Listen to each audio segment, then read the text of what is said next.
Anything that's out of my control, I can't worry about that too much, you know. So whatever the players we have in our squad, that's my concern. Yeah.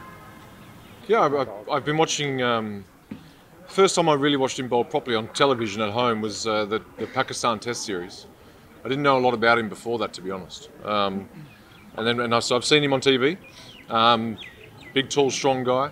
I think what I'll say is that it's exciting time for Bangladeshi cricket, especially with their fast bowlers. And it hasn't always been the case in Bangladesh, right? With the fast bowling depth or the stocks. And you know, to have someone like him that can sort of touch 150 is obviously pretty rare. And I guess he needs to be looked after. You look after him well, and he'll be fantastic for Bangladesh cricket. Yeah. Well, that's obviously the people that are working with him. That's up to them to make the right decisions, I guess. But also, he making the decisions for himself. You know, sometimes I think in cricket, if we control too much, the player has to have a little bit of an idea of himself, get to know his own body, and then with the guidance of the right people in Bangladesh cricket, and I'm sure he'll be fine.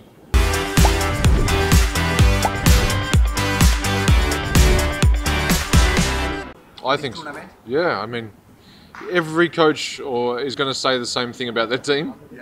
Everyone will say their team is good. But 2020 cricket can be unpredictable. Some teams look great on paper. Some teams look less on paper, but it doesn't always work that way.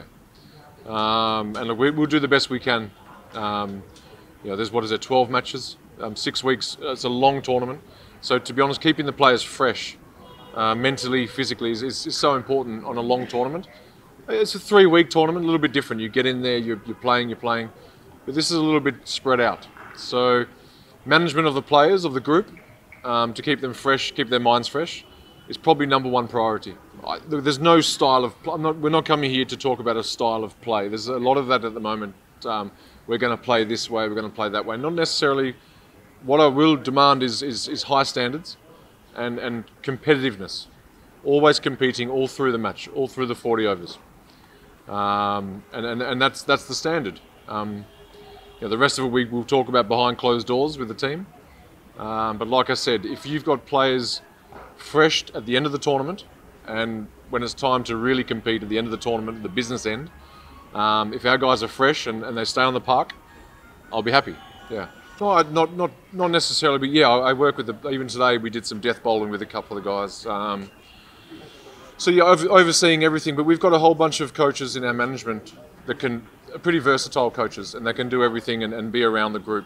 And also the players learning off each other. You know, you've got a guy like a fast bowler like Shoreful, who's a senior bowler now. The other guys can learn from him, learning off the players as well. But yeah, I will work closely with the fast bowlers.